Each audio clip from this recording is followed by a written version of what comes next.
لفظ پاکستان کا ایک غالب حصہ صوبہ بلوچستان سے مستعار ہے۔ پاکستان میں شامل ہونے والے علاقوں کے مختلف حروف کو جوڑ کر اس نوزائیدہ ریاست اسلامی جمہوریہ پاکستان کا نام رکھا گیا۔ چنانچہ اس لفظ کا آخری حصہ بلوچستان سے ماخوذ ہے۔ چنانچہ جس طرح بلوچستان کے حروف سے پاکستان بنا ہے، اسی طرح بلوچستان کے علاقوں کے بغیر بھی پاکستان نامکمل ہے۔ قلات بلوچستان کا ایک اہم ترین حصہ ہے۔ پاکستان کی سب سے بڑی کمشنری بھی ہے۔ بلوچستان کی سرزمین قائد اعظم کی آخری ایام کا بھی امین ہے۔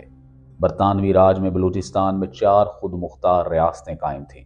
ان میں قلات سب سے بڑی ریاست تھی۔ قیام پاکستان کے پہلے سے بعد تک قائد اعظم مسلسل بلوچستان کے دورے کرتے رہے اور قوانین سے ملاقاتیں اور ان ریاستوں کے دربار عام سے خطاب بھی کرتے رہے۔ اس مسلسل تگ و دو کے نتیجے میں 18 مارچ 1948 کو بلوچستان کی 3 ریاستوں خاران، لسبیلا اور مکران نے الحاق پاکستان کا اعلان کر دیا۔ 27 مارچ کو خان آف قلات بذات خود کراچی میں تشریف لائے اور قائد اعظم سے ملاقات کی، اور آخری ریاست قلات کا بھی اسلامی جمہوریہ پاکستان کے ساتھ الحاق کا اعلان کر دیا۔ قلات کی تاریخ بہت قدیم ہے۔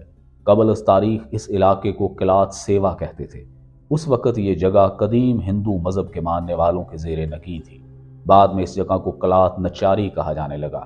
اس کی وجہ بروہی بان نچاری قبائل تھے جو اس علاقے کے اولین باسی شمار ہوتے تھے۔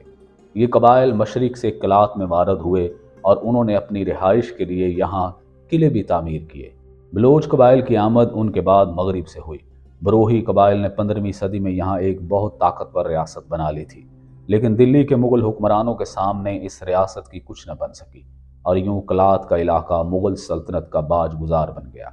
دلی سے طویل فاصلے کے باعث مرکزی حکومت کی گرفت بہت کمزور رہی۔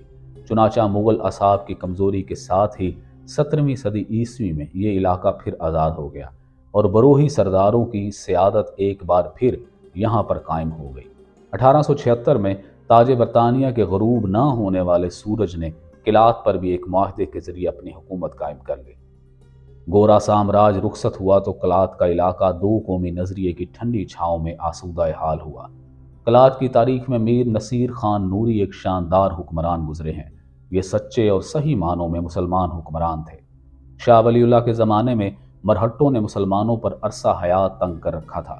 قوائے دلی کمزور ہوئے تو مرہٹوں نے اسلام دشمنی میں کوئی کسر نہ اٹھا رکھی تھی۔ مرہٹوں کے زیر قبضہ علاقوں میں مسلمان بہت زیادہ قسم پرسی کی زندگی گزار رہے تھے۔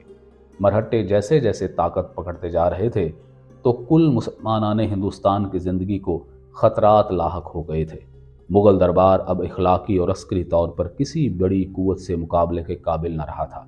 ان حالات میں شاہ ولی اللہ نے برصغیر ہندوستان کے مسلمانوں کو بچانے کے لیے عالم اسلام سے اپیل کی۔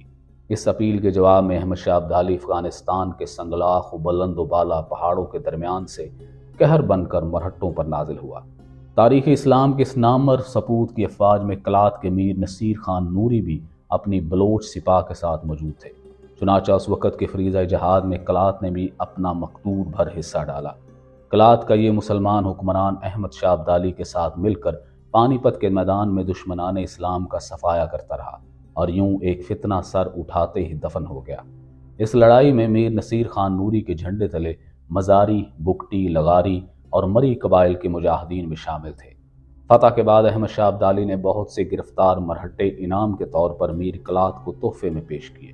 ان مرہٹوں کو ڈیرہ بگٹی میں آباد کیا گیا، جن کی اولاد آج ہندو بگٹی کے نام سے پہچانی جاتی ہے۔ قلات کے حکمرانوں کا اسلام کے ساتھ یہی جذبہ ہے جو انہیں پاکستان کے قریب لے آیا، اور قلات کے میر احمد یار خان 75 کی دہائی میں بلوچستان کے گورنر بھی رہے۔ قلات کے حکمرانوں کا اسلام کے ساتھ یہی جذبہ ہے جو انہیں پاکستان کے قریب لے آیا، اور قلات کے میر احمد یار خان 75 کی دہائی میں بلوچستان کے گورنر بھی رہے۔ اس علاقے میں اسلامی روایات کو بہت اہم مقام حاصل ہے، اور تبلیغ کے لیے نکلنے والوں کی شرح بھی یہاں بہت زیادہ ہے، اور مدارس میں دینی طلباء کی ایک نسل ہے جس کی تعداد کسی دور میں بھی کم نہیں ہوئی۔ قلات کی ریاست میں اب بہت سے انتظامی اضلاع بن چکے ہیں۔ ان میں ضلع قلات کو اب بھی مرکزی مقام حاصل ہے۔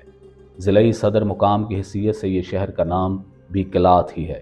اس ضلع کا رقبہ 6621 مربع کلومیٹر ہے، اور آبادی کم و بیش 4 لاکھ نفوس پر مشتمل ہے۔ حکومت مغربی پاکستان نے 3 فروری 1954 کو ایک